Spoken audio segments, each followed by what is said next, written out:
Hi everyone, let's talk about how to fix DraftKings payment not working. So to fix a DraftKings payment that isn't working, you can start by verifying your bank and card policies.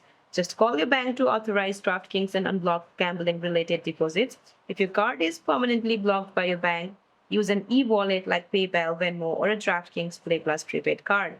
Now, the next what you can do is check for geographic and account restrictions. DraftKings strictly enforces geolocation rules and state-specific gaming regulation.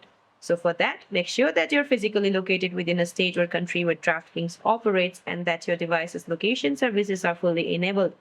Now, check for the verification. Check your DraftKings account for pending identity or address verification flags, which can freeze deposit. Now, the next what you can do is reinstall the app. Just delete the existing app from your device and then go to your Google Play Store or Apple Play Store, then find DraftKings and then re-download it again. So that's it for this video, guys. I hope this video is helpful. See you in my next